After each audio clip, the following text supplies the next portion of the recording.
Welcome to bird media. నేను మీ పవన్ కృష్ణమూర్తి. ప్రస్తుతం తమిళనాడు రాజకీయాల్లో జోసెఫ్ విజయ్ ముందున్నటువంటి పరిస్థితి అసాధారణమైనది. ఇది నిజంగానే ఒక రాజకీయ అగ్ని పరీక్ష లాంటిది.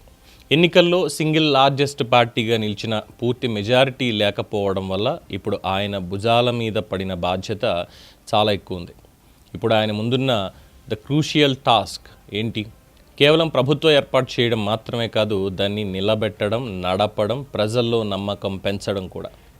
ఫస్ట్ ఆఫ్ ఆల్ సంఖ్యల రాజకీయాన్ని మేనేజ్ చేయాలి. అంటే 108 సీట్లతో ఆగిపోయిన తమిళగ వెట్రి కళగం, దీని ప్రతి ఓటు విలువైందే. మద్దతు ఇచ్చే ప్రతి ఎమ్మెల్యే ఒక పవర్ సెంటర్.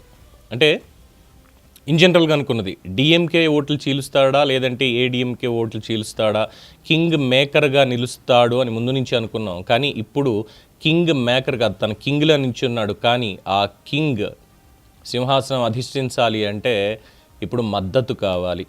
ఆ మద్దతు అది డిఎంకే నుంచా, ఏఐడిఎంకే నుంచా, ఇండిపెండెన్స్ నుంచా, కాంగ్రెస్ నుంచా, ఎవరి నుంచి వస్తుంది అనేది కాదు.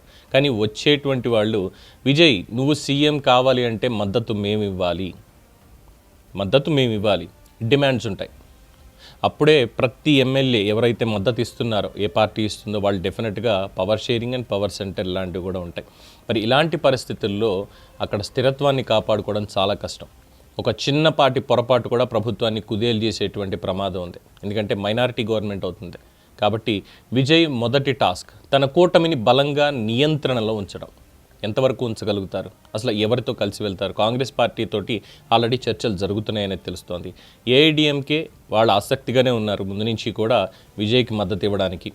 బట్ ఎవరి వైపు మొగ్గు చూపుతాడు అనేది ఒక పాయింట్. ఆఫ్టర్ దట్ పరిపాలనలో తన సామర్థ్యాన్ని నిరూపించుకోవాలి. ఇప్పటివరకు ప్రజలు ఆయన్ని ఒక స్టార్గా మాత్రమే చూశారు. కానీ ఇప్పుడు ఆయన ఒక పాలకుడిగా అంచనా వేస్తారు. ఇక్కడే అసలు పరీక్ష మొదలవుతుంది. ఎందుకంటే డిఎంకే, ఏఐఏడిఎంకే ఇలాంటి అనుభవజ్ఞులైనటువంటి పార్టీలు ఉన్న రాష్ట్రంలో బ్యూరోక్రసీని కంట్రోల్ చేయడం, పాలనలో వేగం చూపించడం, అవినీతిపై కట్టడి చేయడం ఆల్ ఎట్ వన్స్ చేయాల్సి ఉంటుంది. మాటల కంటే పనితోనే విజయ్ నమ్మకం ఇప్పుడు సంపాదించాలి. అలాగే ఇప్పటి వరకు విజయ్ చేసినటువంటి ప్రకటనలు, ముఖ్యంగా ఏవైతే హామీలు ఇచ్చాడో వాటిని ఆయన ముందున్నటువంటి ప్రధాన సవాళ్ళ హామీలని నిలబెట్టుకోవడం.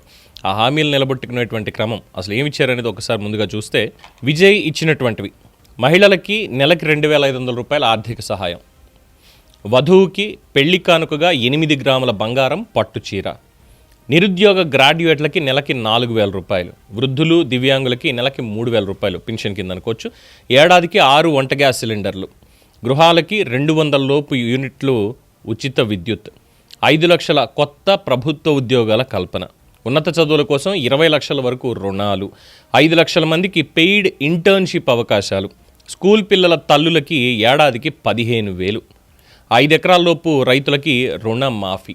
ఇన్ని ఉన్నాయి.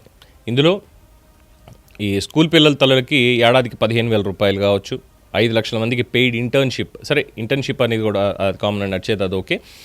తర్వాత ఈ చదువు కోసం రుణాలు 20 లక్షల దాకా, అది కూడా ఫైన్.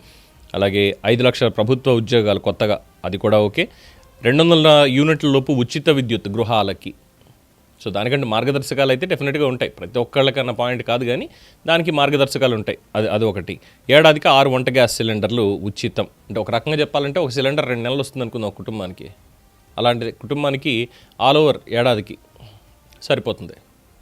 నిరుద్యోగ గ్రాడ్యుయేట్లకి 4,000, పెళ్లి కానుకగా 8 గ్రాముల బంగారం పట్టు చీర, మహిళలకి నెలకి 2,500. అంటే ఇక్కడ స్కూల్ పిల్లల తల్లులకి మహిళకి నెలకు 2,500, ఇక్కడేమో 15,000. సో ఇలా చెప్పుకుంటూ వెళ్తే ఇవి కాకుండా ఇంకా ఉన్నటువంటివి, ఇవి ప్రధానంగా ఇచ్చినటువంటి హామీలు. వీటిని క్లియర్ చేయాలి. అండ్ ఆఫ్టర్ దట్ బ్యూరోక్రసీ ఎలా మెయింటైన్ చేయాలి వాళ్ళతోటి అనేటువంటి దాని మీద తనకి ఇంకా ఎక్స్పీరియన్స్ లేదు కాబట్టి అది ఒక పాయింట్. అయితే ఇన్వెస్టర్స్ని, తీసుకునేటువంటి పాలసీస్ని, వీటన్నిటినీ కూడా మేనేజ్ చేసుకుంటూ వెళ్ళాలి. సో నేను ఒక పని చేస్తున్నాను అంటే దానికి ఇదిగో ఇలా ఉంటుంది, ఖచ్చితంగా చేసి చూపిస్తాను అనేటువంటి ఒక పాయింట్, అది ఒకటి.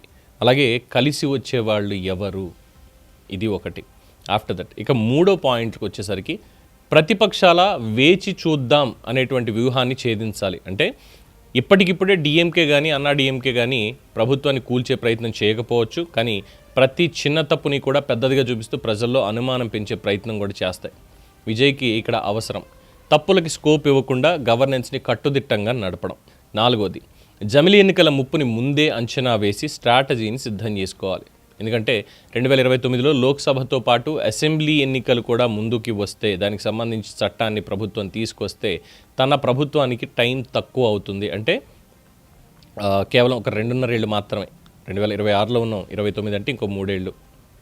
ఆల్మోస్ట్ మనకి మే నెలలో ఉన్నామంటే ఇంకొక 7 నెలలు కాబట్టి మనకు ఉన్నటువంటిది 2 సంవత్సరాల 7 నెలలు తనకి పదవీ కాలం ఉంటుంది. ఒకవేళ 29కి ఎలక్షన్స్ అనౌన్స్ అయితే మొత్తం అన్ని రాష్ట్రాల్లో కూడా జమిలీ ఎన్నికలు అనేవి వస్తే మాత్రం ఈ 2 సంవత్సరాల 7 నెలలు మాత్రమే విజయ్కు ఉన్నటువంటి టైం. అంటే first impression is the last impression అన్నట్టుగా తొలి 2 ఏళ్లలోనే స్పష్టమైనటువంటి ఫలితాలు చూపించాలి. ఆలస్యం అయితే మాత్రం రాజకీయంగా కూడా ప్రమాదకరం అయ్యేటువంటి పాయింట్. ఇక 5వది, ప్రజల అంచనాల్ని బ్యాలెన్స్ చేయాలి. ఆయన మేనిఫెస్టోలో ఇచ్చినటువంటి హామీలు పెద్దవి, ఇందాక చూసాం. వాటిని వెంటనే అమలు చేయకపోతే అసంతృప్తి పెరుగుతుంది, కానీ ఆర్థిక పరిమితులు అనేవి ఉంటాయి. కాబట్టి ప్రజలకి నిజాయితీగా పరిస్థితిని వివరించడం, ప్రాధాన్యతల ప్రకారం అమలు చేయడం అనేది ఇక్కడ చాలా కీలకం. ఇక చివరిగా తన వ్యక్తిగత ఇమేజ్ని స్టార్ నుంచి స్టేట్స్మెన్గా మార్చుకోవాలి. సినిమా డైలాగులు, పంచ్ డైలాగులు కాకుండా పాలనలో నిర్ణయాలు మాట్లాడాలి. ప్రజలు ఆయనలో ఒక ప్రత్యామ్నాయాన్ని చూస్తున్నారు కాబట్టి ఆ నమ్మకాన్ని నిలబెట్టడం విజయ్కి అత్యంత కీలకం. విజయ్ ముందున్నది కేవలం అధికార పోరాటం కాదు, నమ్మకం, స్థిరత్వం, సామర్థ్యం. ఈ 3 అక్షరాల మీద నడిచేటువంటి పెద్ద పరీక్ష. మరి ఈ పరీక్షలో ఆయన విజయం సాధిస్తే అది నిజంగానే తమిళనాడు రాజకీయాల్లో సరికొత్త అధ్యాయం అవుతుంది. అదే వేగంతో ఆయనపై ప్రతికూలత కూడా పెరుగుతుంది. సో చూసుకోవాలి. ఇది విజయ్ ముందున్నటువంటి ఒక భారీ సవాల్. ఖచ్చితంగా ఎలా ఓవర్కమ్ చేస్తాడు అనే దాని మీదే ప్రతి ఒక్కళ్ళ చూపు ఉంది. చూద్దాం ఏం జరగబోతుంది అనేది. దీని మీద మీ అభిప్రాయం తెలియచేయండి. చూస్తూనే ఉండండి ది బర్డ్ మీడియా.